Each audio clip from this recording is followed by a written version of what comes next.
My name is Chris Jones. I'm an attorney with Lee Hilton PLLC. I've been practicing coming up on 30 years, primarily in estate planning, business, and tax law as well.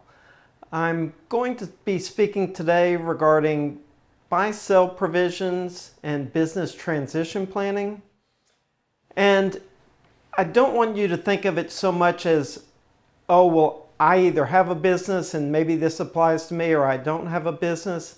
This can apply in a number of situations, including, and something that we see fairly often here, is if there is a piece of property that is in the family with multiple owners. It's passed down through generations. So keep in mind that this isn't just about a strict business setting, but can also be other types of arrangements where you have assets owned jointly by a number of parties. So why do you typically need a buy-sell arrangement? Well, it's primarily for mitigating risks, providing some certainty in a transition of ownership or a transfer of property. When we generally think of buy-sell agreements, we think of, I own a business and I have multiple partners, or perhaps other family members are involved in the business. What happens if I pass away? What happens if one of my partners pass away? What if they become disabled? Those types of events are ones where we really want to have a structure in place to ensure a peaceful transition of the ownership. It would also be situations where you have two owners and one just decides they want to leave. How are you going to facilitate that? This is especially important if you have situations like a 50-50 partner, because one is not the majority and can't dictate the terms. Another would be if children come into a business. Let's say one partner passes away and their children become owners. Do the remaining partners want to be owners with those children? If not, how do you buy out the children? So we're going to look at methods for doing that. And typically there are four kind of general types of buy-sell agreements. The first would be a cross-purchase agreement. This type of agreement is put in place to allow one owner to buy the interest of another owner. For example, if a partner in a partnership passes away and the surviving partner does not want to be in business with the children, this would allow a right of first refusal where they could buy out those children's interest. And we'll talk about how do you value that and what are the mechanics of that in a moment. Another situation or another type of buyout would be an entity purchase agreement. And that would be a situation where the entity can actually redeem or buy out one of the partners under certain circumstances. So again, using our death example, a partner dies and the entity, which perhaps has excess cash and can afford to do it, it would buy out that deceased partner's interest. You can also have a hybrid situation or agreement. And in that situation, perhaps the company has the first right to buy that interest of the deceased partner. And if the company or the partnership does not exercise that right, then the remaining or surviving partners would have a right to purchase that interest. We see this, and this type of flexibility because of, again, who has the cash or who has the ability to financially buy out that partner's interest. Sometimes it'll be the company, sometimes it may not be. And so that allows some flexibility as to who will be doing the buyout of that interest. And then kind of a fourth, which can be a hybrid of the others, is a deferred purchase agreement. And in that situation, it would be something along the lines of a partner passes away, their children inherit, but there is an open option for the surviving partners, if it doesn't look like it's working out, to buy out those children's interest at some later date. Typically, those are not as popular because you want some fixed certainty as to when the buyout will occur, if it's going to be exercised. I think of an example of if, let's say, the LLC or the partnership owns real property that's held for investment or that it's being developed. We may not want to have the open-ended right to buy out because, well, the property appreciates in value and we don't want an immediate buyout. We want those kids, those children of the deceased partner or member, to be able to glean some of that increase in value. What are some of the types of provisions that we're going to put in for these types of buy-sell agreements?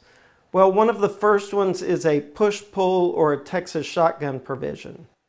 So in this situation, an owner, let's say you have two partners, by way of example.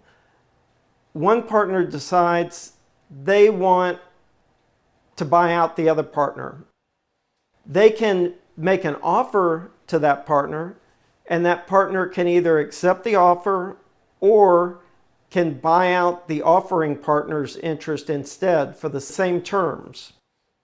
What this does is it allows the ability for, if a business arrangement is not going well, maybe it's going financially well, but the owners are just not getting along, it's a way to resolve that conflict and allow one to buy out the other. Because the offering partner has to come up with the price, they're going to want to come up with a price that is reasonable, because if they make the offer too low, then the receiving owner can elect to buy them out instead at that lower price. So it kind of forces a reasonableness standard into the purchase. Another type of buyout provision would be a drag-along provision. So in this situation, you have a business that has multiple owners. A third party comes and says, hey, we want to buy your business. And a majority of the owners say, yes, we want to sell. But that purchaser, they're not going to want to buy just an interest in it. They want to buy the entire company. Well, with a drag-along provision in place, if a majority of the owners say, yes, we're going to sell, then the minority owner is required to sell on the same terms and conditions as is being offered to the majority owners. This keeps you from having kind of an extortion type situation where a minority owner says, well, I don't want to sell for that amount. If you're going to sell for this amount, I want a bigger cut of it. So the drag-along provision requires them to abide by the same terms and payout provisions as the majority owners receive from the third party. Kind of the flip side of that, another type of provision is the tag-along provision. In the tag-along provision, it says, if, let's say in our same example, a majority of the owners is made an offer and somebody says, well, I'll just buy a majority interest and I'll be able to control the company, so I'm fine not buying 100% of the company, I'm just buying your majority interest. With a tag-along provision in place, then the minority owner can elect to be included in that purchase. So basically they're saying, well, you can't sell the majority interest and leave me in a partnership with this new third party who I may not know, I may not want to be in business with. So if you're going to sell your interest, they have to buy my interest as well. So those are kind of some of the primary types of terms that you can see in the buy-sell agreement as far as methodology and how they're structured. The other key point when you're doing a buy-sell agreement is, how are you going to do the valuation? It's easy if the partners or the owners can come to terms with each other and reasonably come up with the buyout amount. Or you've got like the push-pull provision where it's in the best interest of the offering partner to use a reasonable purchase price to buy out the other partner, because if that other partner were to elect to exercise their option, they would get it for that price. The main thing we want to look at when you don't have a situation where there's going to be a reasonable price offered is how are we going to value it? There's a couple of different ways that you can build into the agreement to determine the valuation. This especially comes into play where, going back to our example where one of the parties is deceased and the surviving owners or partners want to buy out the heirs to the deceased partner. What's the valuation going to be? How are we going to do it so that we don't have a disgruntled heir group when it comes time to buy them out? Well, one way would be to put into the buy-sell agreement that there will be a third-party valuation done of the interest and that all parties will agree to abide by that. Another methodology would be to have each year the owners of the company agree on, okay, what's the value for this year? Maybe they do it every 2 years, but you'd want to do it fairly frequently depending on how dynamic the fluctuation in the value of the business would be. So they would each year set a value, document it in writing that this is going to be the value if one of us were to pass, what the buyout cost will be. Another methodology would be to set a formula for valuation. So you could say it's going to be 2 times earnings before income and taxes, or it's going to be 3 times just earnings. You can set that formula in so that there will always be an agreed upon methodology for setting the value. Now, one thing to keep in mind here when you're setting the value, and we deal with this when we're doing things like family limited partnerships. A lot of times we do that to take advantage of discounts for lack of marketability and lack of control in coming up with the value of an ownership interest. Why is that important? Well, if for estate planning purposes you're wanting a lower valuation on the estate, we may set up a family limited partnership to own a group of assets. And so instead of the partnership, family limited partnership, being valued at the liquidation value of the assets, if limited partnership interests are involved, you would discount those because a limited partner interest does not have any rights as far as controlling the business. They have no rights to require distributions. And so you get what's called a lack of marketability and lack of control discount in value on those interests. So when we're talking about setting up the value of the interest for these buyout provisions, keep in mind you may want to factor in if this business was set up for estate planning purposes, and one of the reasons was to take advantage of those lack of marketability and lack of control discounts, then you are going to want to factor that into how you're valuing for the buyout. So once we've set up our valuation, we know what the methodology is going to be and what the provisions, how it's going to be structured as far as the buyout. One of the things then that we're going to need to have laid out is what are the triggering events for the buyout. Now, I've mentioned death of an owner is one. Another would be disability of an owner.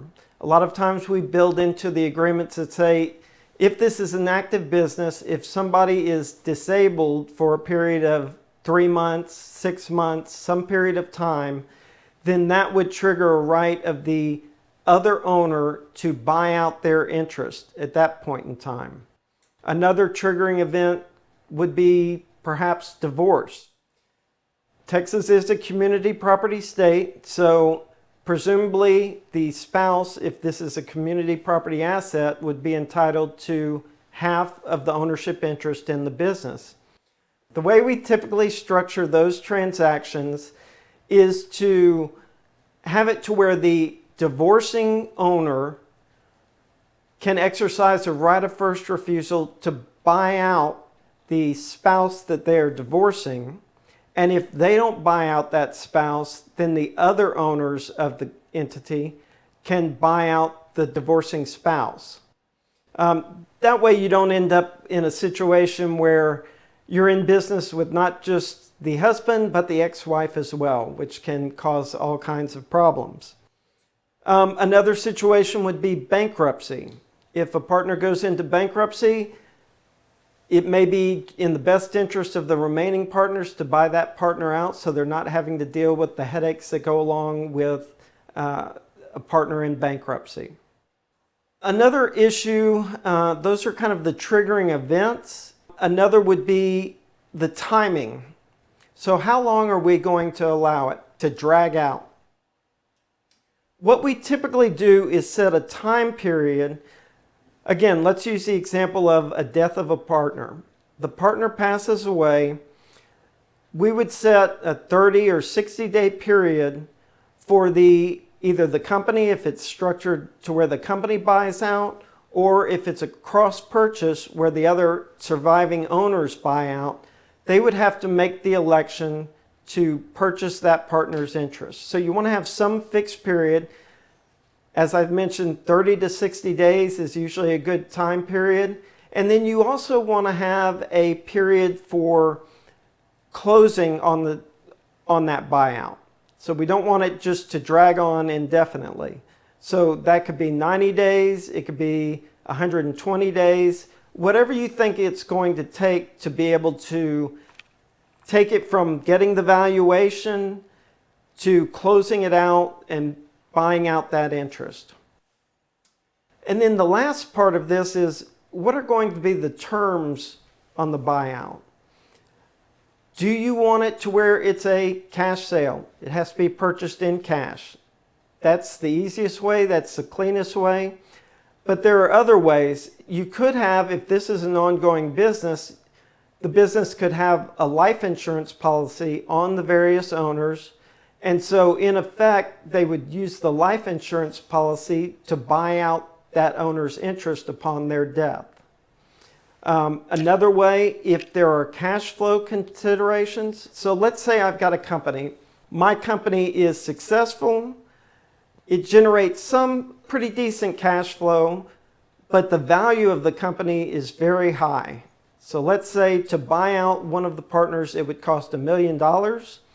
The company is the one authorized to do the buyout under the way the agreement's structured. It may not be practical for the company to exercise its right to purchase that interest because it would so cut into the cash flow that the company would have problems continuing operating as an ongoing business. So what you can do is you can put in provisions to where it can be paid out over a promissory note secured by the ownership interest. And so effectively what you've done is you've alleviated some of that cash flow crunch by allowing it to be paid out over, it could be 3 years, it could be 5 years, it could be longer. You could also allow for a promissory note to be used if it is a cross purchase, if it is one owner buying out another owner's interest.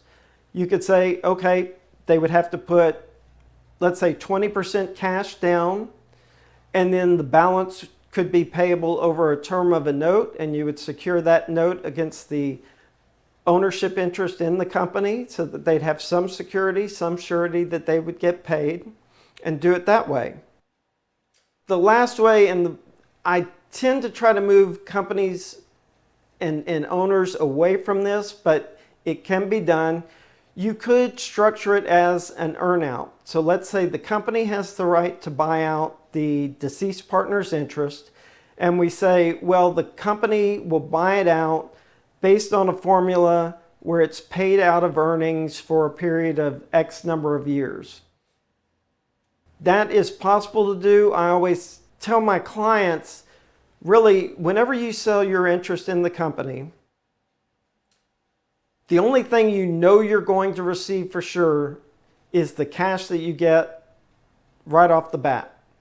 anything else, whether it be the promissory note or the earnout, there's no surety there. Business could change, financial problems could arise, the economy could go down. You just can't be certain that you're ever going to get the money that you receive payable over time. So keep that in mind when you're structuring these agreements, whether you're willing to bear that risk that if you do it over an extended promissory note, are you sure you're going to get paid on that? And even if it's secured against the ownership interest in the company, if you have to exercise that surety and take back your interest in the company, what is that interest really going to be worth? So again, when we've got these triggering events and when we're talking about the valuation, you also want to keep in mind, how am I going to get paid?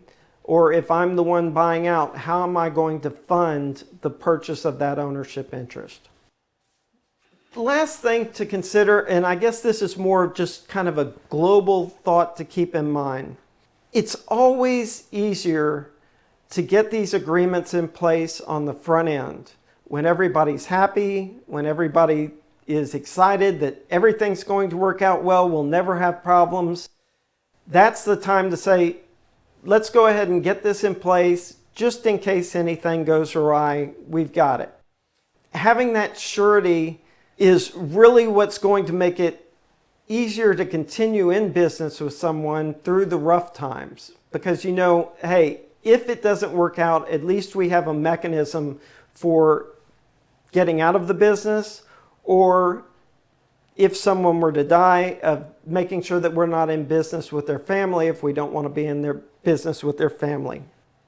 So what we want to consider is making sure that it's done on the front end, making sure we're comfortable with under what situations we're going to have a buyout or we have a right to buy out someone, and then making sure that we're all comfortable with what are going to be the terms for the buyout. How are we going to establish the price?